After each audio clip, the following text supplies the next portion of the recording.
Hello, and welcome to the Ben Stanley Show. This is episode 1, the first real episode where I'll be diving into a mystical experience that I had several years ago that shaped my life in significant ways. After I describe my experience, I'm going to take a detour into psychology to explore a couple of tools and concepts to help analyze this experience. I'll be covering empowerment, the illusion of choice, and learned helplessness. I'll then return to the experience that I had using these tools and concepts to understand what happened with a new and different perspective and share how the perspective that I have now differs greatly from the perspective that I had when I first had my experience. I'll finish up by sharing some additional reflections and leave you with some questions to answer. But before we dive in, I wanted to respond to a couple points of feedback that I got after episode 0. One was that several of you found it distracting for me to be in my living room with this weird background, odd angle of the room, just bits and pieces of art sticking out that was kind of, maybe not the best composition. So here I am in my local county library, and I am using a recording studio makerspace, whatever that they've got here, to hopefully up my production quality a little bit. The other thing that I wanted to respond to is I had a friend reach out and ask me why I didn't do my own intro music. I'm a musician and I like to compose music. I've composed several different songs. In another life, I might have been a film scorer or something like that. But anyway, so I thought that was a great idea. That's something that I would like to try to add to my videos in the future, but for now, it's just me talking still, so stay tuned. Okay, so I wanted to provide a little bit of background and context about the experience that I'm going to share, because this occurred during a very unique time in my life, and that was when I was serving as a missionary for the Mormon Church, or the Church of Jesus Christ of Latter-day Saints. I was living in Lisbon, Portugal at the time, and I was there for 2 years as a full-time missionary where I had my entire day scripted out from morning until night. I had some very stringent rules that I had to follow, and I missed the boat by just a couple of years. Missionaries today in the church can, keep in touch with their families with FaceTime or Zoom or whatever else, but I was among the group of the last missionaries who could only speak with their families on Christmas and Mother's Day. So it was very isolating. I was constantly with another missionary companion that, changed multiple times throughout my mission, but always in contact with somebody, and I didn't have a choice about who that person was, and far away from home. And it was kind of a stressful and difficult and challenging time. I know that a lot of people in the church, or even some who have left the church, look back on their years as a missionary as something that they're grateful that they experienced, and they certainly grew in many ways. And that was the case for me. But when I look back on my mission, I feel like it was mostly difficult and not something that I feel particularly grateful to have had the opportunity to do. So the way these missions are organized is you have a mission president, an adult, who presides over the entire mission and guides, 80 to 200 or so missionaries as they carry out the work of proselytizing among the people within their mission boundaries. My mission president was a guy named Moroni Torgan, if you want to use the anglicized version. Moroni was a prophet in the Book of Mormon, and that's who he was named after. But he was a politician from Brazil. I think the job that he had most recently, before he became the mission president, was the chief of the federal police in Brazil, which, as far as I understand, is basically like the president of the FBI in the United States. He was very intense. He was very numbers focused, very goal oriented, and really expected a lot out of us in terms of both rule following and our production as missionaries. Before I went on my mission, I was really looking forward to the relationship I was going to have with my mission president. There were a couple reasons for this. I've always been a very spiritually oriented person, and I really like exploring that aspect of life. But my dad, who I love and who is a great person, was not somebody who seemed particularly interested in spirituality growing up. And so I was, on one point at least, really looking forward to having a father figure in my life who was really interested in the church and relationship with God, and really kind of more of the outward performance of how you show up as a member of the church. Unfortunately, my experience and relationship with President Torgan didn't really meet my hopes or expectations. I feel like he's a good man in a lot of ways, but there was a language barrier there because I didn't speak Portuguese very well and he didn't speak English very well. And there seemed to be a lack of warmth and connection and trust that I was really looking forward to having with my mission president. And I'm not entirely sure why that happened. I know a lot of people on my mission felt closer to him than I did. And sometimes it's just a personality thing. Sometimes you just don't really jive or connect with people. But anyway, I was kind of disappointed and let down by this. I don't know if this is different in different missions, or maybe it's different now than it was when I was on a mission, but my mission was divided up into 6-week periods called transfers, and typically you're not going to change companions or change areas where you're living and where you're working unless it's, at the start of a new transfer. But each transfer, we would get together for zone conferences and hear our mission president speak to us and try to motivate us and encourage us and help us find ways to be better, more effective missionaries. One of the things that he did while we were in these zone conferences is he would ask us to take some time, go off with our companions, and pray together to ask God, how many people are ready? How many of the elect are currently living in our areas that God has prepared for us, that are just waiting for us to find them and baptize them? And pray and find out what that number is so we can take that and have that be our goal for the number of people that we're going to find and teach and bring to church and baptize that transfer, right? Now, I want to give a little reminder here and clarify that I'm no longer involved with the church, nor do I even believe in God, but I'm trying first to represent the way I interpreted this experience at the time when I was still 100% on board. So I bought in and I tried so hard to get revelation from God as I was being instructed. Praying, and more specifically identifying concrete answers to prayers, was never something that came easily to me. But I felt like I was getting better at it on my mission, with my spiritual life being my sole focus. I genuinely believed I was getting divine direction, letting me know how many people were within my area and just waiting for me to find them and invite them into God's church. Numbers were typically in the teens or maybe 20s. The problem was I kept feeling like I was getting these strong answers and it wasn't translating into me finding and baptizing these people. So after maybe 4 or 5 experiences in a row where my quote-unquote revelation regarding 12 to 25 people being ready for me to find and baptize them only translated into maybe 0 or 1 or 2 baptisms. So I thought I'd take this problem to God in prayer. For those of you who have prayed or do pray, I wonder if you've ever had the experience of what I'm about to describe, of having a pretty angry prayer where, I felt like I could count on God for something and it just wasn't happening. So it was a prayer of angst and frustration and confusion, So I came to God and I said, I have to figure this out. Either I'm not interpreting these spiritual messages that you're sending me correctly, or I am, but then I'm not executing. I'm not being a good enough missionary to actually find, teach, and baptize these people. This reveals a couple of important things about my view of myself at the time.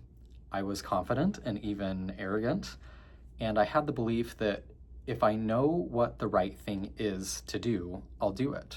Oftentimes, I'm only just stopped by not having the information that I need in order to act rightly.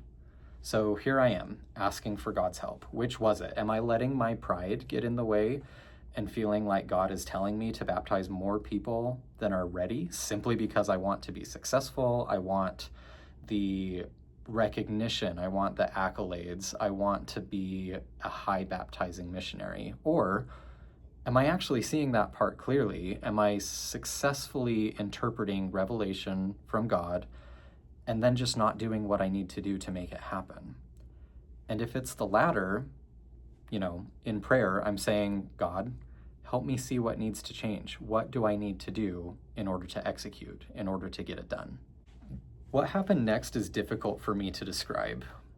In no more than just a few seconds, I felt like I experienced a glimpse of at least a couple of days, maybe even as much as a week, of seeing myself as a perfect missionary. Always on, always focused, always doing not just good things, but the best possible things. Never making mistakes, never breaking even the smallest and most trivial of mission rules. My illusion of being someone who would always do just the right thing if only he knew what the right thing was shattered, because I realized I wasn't ready to be that guy. I literally could not do what I thought I needed to do in order to find everyone who God had prepared for me to bring into the church. So, what was the aftermath of this experience? I felt devastated. I felt broken. I seriously started to doubt if I was even going to make it to heaven. Well, Mormons have an interesting take on what heaven is, and it has different levels, but the simple answer was that although I didn't think I was going to, say, burn in hell for eternity, I was no longer confident I'd be where I thought I was going, the only place where I could be with my family forever. Keep in mind, I was 100% confident that this vision came from God. So as I'm grappling with this, there is no, hey, that's kind of messed up. Because God is perfect and God doesn't do quote unquote messed up. I had to figure out why it was that God felt I needed to see and experience that. What I landed on was that I needed a serious dose of humility, which was, true outside of this experience. So that was a very believable explanation. Okay, so we're going to push pause on my experience that I had, and I'm going to dive into things that I've learned from psychology regarding empowerment. My favorite framing of this that completely changed the way I think about empowerment comes from an episode of the Deeper Hearts Club podcast by Kate Harline, who is a psychologist based in Salt Lake City, Utah. In her 4th episode titled, I Was Damn Good at Following the Formula, which I will link in the description, she introduces a completely different way of thinking about empowerment. I think the way most of us think about empowerment is that it's a good thing we should try to have more of in our lives. It's something we should try to maximize. Disempowerment is bad and empowerment is good, right? The reframing here, though, is to consider empowerment as an Aristotelian virtue. Aristotelian virtues are all about balance. They're sometimes referred to as virtues where you strive for the golden mean, right? So you can have vices on either end, where you either have a vice of deficiency of a certain virtue, or you have a vice of excess of that virtue. And the right way, the best way, the appropriate way to live out this virtue is to be in the Goldilocks zone, in the middle. Not too little, not too much. For empowerment, obviously disempowerment is the deficiency, but what's the excess?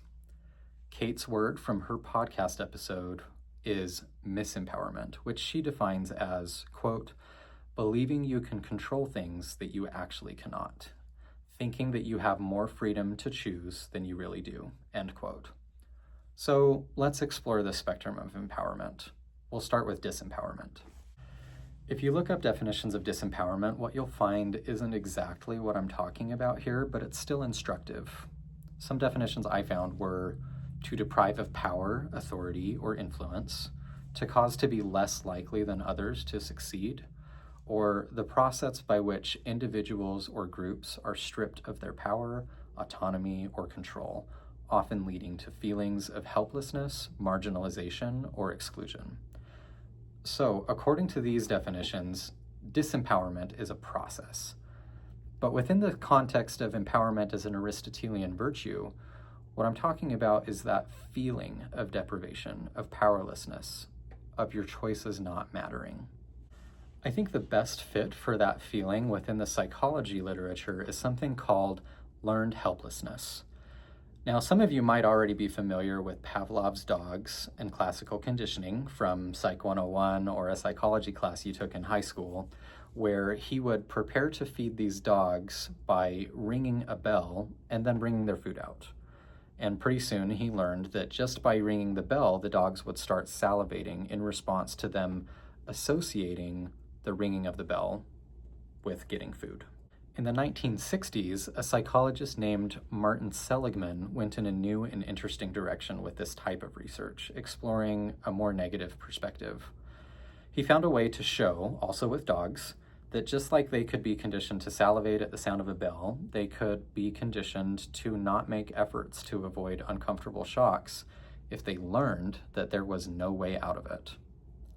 I have a bit of a hard time with this because I'm a dog lover, but when I was reading about this, I saw that the shocks were unpleasant, but not actually hurting them. I don't know if I believe that, and it's sad for me to think about dogs just not being able to sign up for this or know why it's happening, and I don't know, makes me a little bit uncomfortable. But anyway, let me describe the experiment for you. The first part was very similar to just the Pavlovian classical conditioning. He would ring a bell and then he would administer a shock to the dog. And the dog had zero control over this, right? The next step then was to place the dog within a cage on a floor that can be electrocuted. And that was how they were going to administer the electric shocks. However, there's also a small divider in this cage, think like a 2x4 that runs across the middle of it, something the dog could easily move across to get to the other side. And on the other side is a section of the cage that does not receive electrical shocks. What they found was the dogs did not move to avoid the uncomfortable electric shock because they learned from the first part of the experiment that there was nothing they could do to avoid the shocks. To confirm that this was the case, Seligman introduced dogs who hadn't been so conditioned into the cage with the divider, and when they were shocked, they immediately jumped over to the other side. So the dogs that exhibited this learned helplessness were entirely physically capable of moving to the other side, but did not do so, presumably because they had learned not to even try to avoid being shocked. Kind of sad. Poor doggies. Another popular example of this is the jumping flea experiment. I actually wasn't able to find any examples of anyone approaching this scientifically, so it's based on anecdotes right now, but the principle is similar. Fleas can jump really high relative to the size of their little bodies, right? If you put a bunch of fleas in a jar, they'll eventually jump out. If, however, you put a lid on that jar, then supposedly the fleas will learn to only jump so high or else they'll run into the lid. After you wait for them to get conditioned to their new environment, then you can allegedly take the lid off and the fleas won't jump out. They'll only jump as high so as not to hit themselves on the lid. I'm sure you can probably think of some people in your life who exhibit some type of learned helplessness. Maybe they've had some disempowering experiences in their educational, professional, financial, spiritual, or romantic life, so they've given up trying. Or try a lot less. Maybe they even realize cognitively that that's what's happening and that they probably would have success if they put themselves out there more, but that it still feels hopeless and consequently hard to get motivated. Now let's look at the other extreme, misempowerment. We're going to get a lot less help from the dictionaries here because I'm pretty sure Kate made this word up. A search for misempower in the Oxford or Merriam-Webster online dictionaries comes back with, did you mean disempower? No matter, languages evolve, and I hope this word catches on, but whether or not it does, this opposite feeling of having more power and control over your life than you actually do also has its own name in psychology, the illusion of control. The illusion of control was named by American psychologist Ellen Langer, who is still alive today.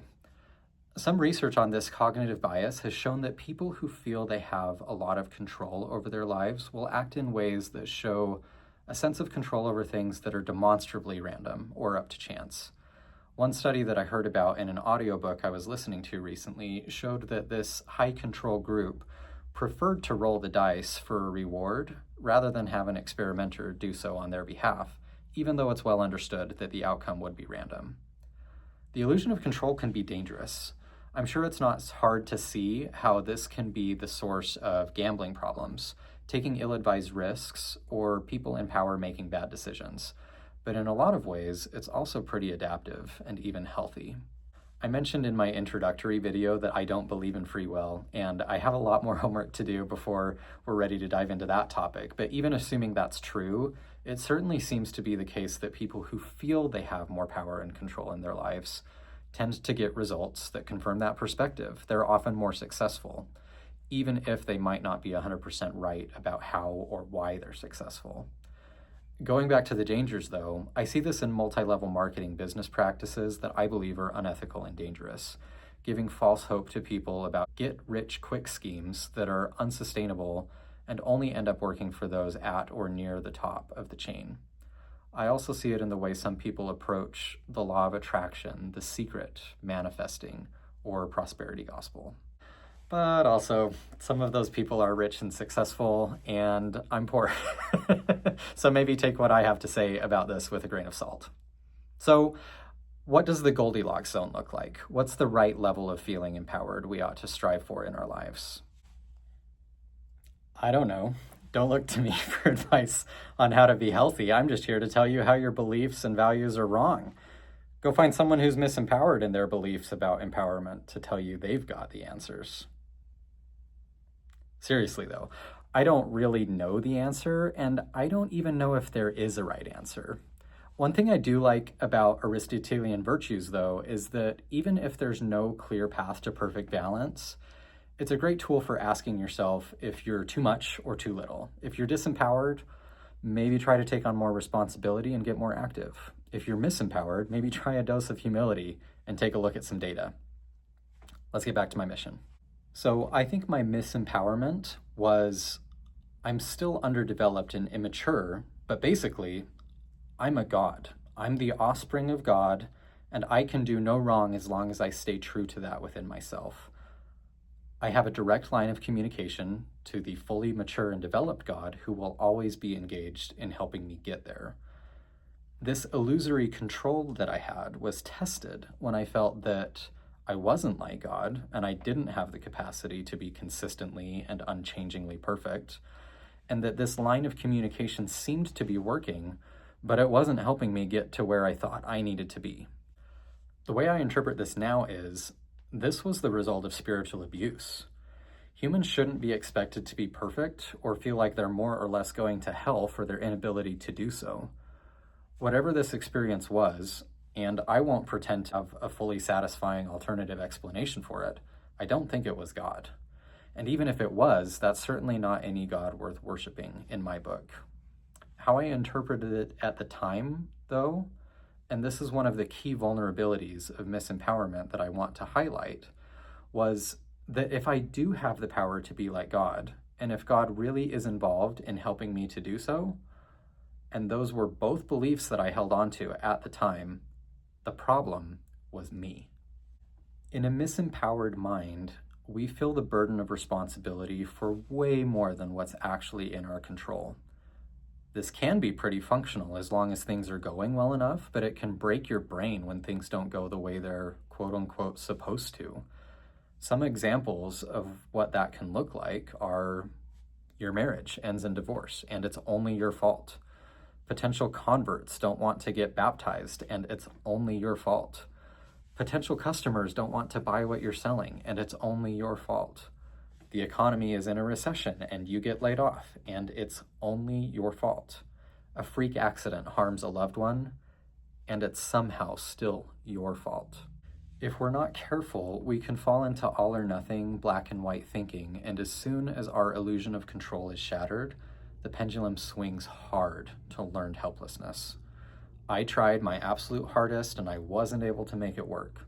So why even try? A misempowered mind is vulnerable to becoming a disempowered mind when forced to confront limitations that render its goals or aims actually impossible. That's what happened to me. Instead of just trying to do as best as I could as a human, focusing on the process without being overly attached to the result, I more or less shut down for weeks. contemplating what I was doing if I wasn't certain I was going to succeed or be good enough to live with God again. And it's not like I wanted to be that way. I still wanted to be kind and effective and do good in the world, even if imperfectly. But it was like that learned helplessness seeped into my body and sapped all my energy and motivation. And that's a feeling that I still encounter sometimes. As hard as this experience was, though, it wasn't a universally bad thing. Some benefits from this are that I really am a lot more humble than I used to be. I think that was a needed correction for arrogant 19 or 20-year-old Ben. It's easier for me to see my own limitations and be more compassionate and patient with myself when those limitations hold me back.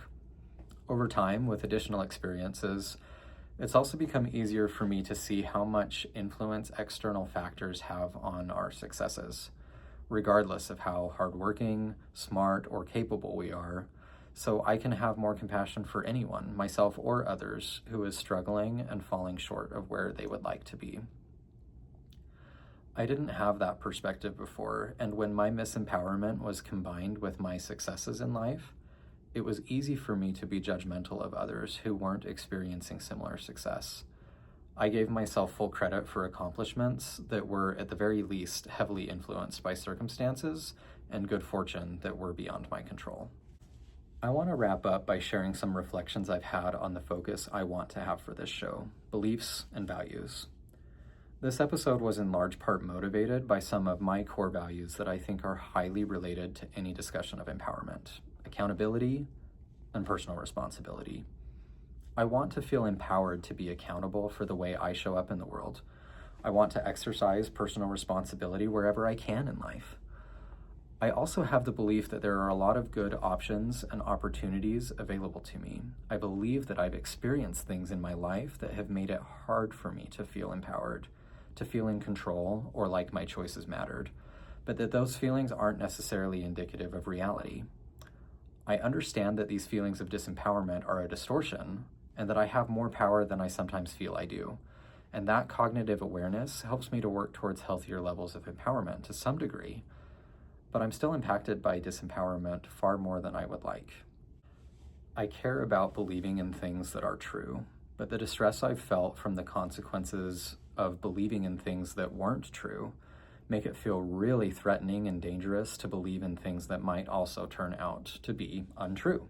So, cognitively speaking, I sometimes feel like I wouldn't mind selling just a little part of my epistemic soul to accept delusional beliefs about control that would be much more likely to translate into entrepreneurial success or mental satisfaction or a sense of belonging to something real and valuable that's larger than myself. But I also feel like I can't really force myself to believe that. At any rate, our beliefs and values matter, but they aren't the only things that matter. Sometimes I wonder if they even have the level of influence in our lives that I want them to, or if that's just another delusion. After all, I have a pretty good understanding of the concept of learned helplessness, but seeing that hasn't helped me completely eliminate it from my life. Regardless of what we think or say we value or believe, our lived experience also matters a lot. What we feel in our bodies matters, especially the fears and insecurities and anxieties and traumas we've accumulated. Our habits and patterns matter. Now, I want to share a few things that I hope for you, my viewers and my listeners. Regarding healthy empowerment, I hope you've been fortunate enough to feel empowered in your life. Empowerment seems, to me, an integral part of a good and desirable life. I hope you've used that power responsibly to benefit yourself and others you love and care for. Regarding misempowerment, I hope any misempowerment you experience is adaptive and useful in helping you achieve worthwhile goals. I hope you're able to check yourself from time to time and avoid ill-advised choices by looking more carefully at your decisions rather than just trusting your gut, especially if you're in a position of power or influence and making choices that could help or harm others. I hope you can avoid the pitfall of judging others too harshly and even kicking them when they're down if you're evaluating their life and choices based on your circumstances and privileges when they often were dealt a much weaker hand in life. regarding disempowerment. If you're feeling disempowered, I hope you can find successes that can give you a greater sense of safety and control in your life. I hope your efforts to become more empowered are met with good fortune and opportunities to achieve your goals and make a positive impact on the world. Lastly, when you experience failures or misfortune, I hope you have the wisdom and perspective not to blame yourself or beat yourself up for things that weren't actually within your power to control. Now, I want to leave you guys with a brief exercise that I hope will be helpful to you in some way. Take a look at different areas of your life that matter to you. Some examples might be relationships, like with a spouse or partner, family member, friend, boss or coworker, or even a religion or political party. Could be your professional life, performance goals like sales or completing tasks, learning a new task or system, or difficult interactions with vendors or customers. Could also be your internal life, things like managing mental health issues like anxiety and depression, dealing with existential questions about purpose or meaning, looking at your identity or self-image or your spirituality. And when you look at these different areas of your life, the things that really matter to you, ask yourself questions about how you're showing up in each of those areas in your life. Some of the questions that I recommend are, one, are there things I'm empowered to do here that I'm avoiding because of learned helplessness? Am I being too hard on myself or beating myself up for things that I can't control? And lastly, how accurate is my mental picture over what I have control over in this situation? Am I more likely to be overestimating or underestimating my ability to influence things? Maybe let me know in the comments if you had any good insights. Thank you for joining me again. I hope to be back here again soon. Have a meaningful day.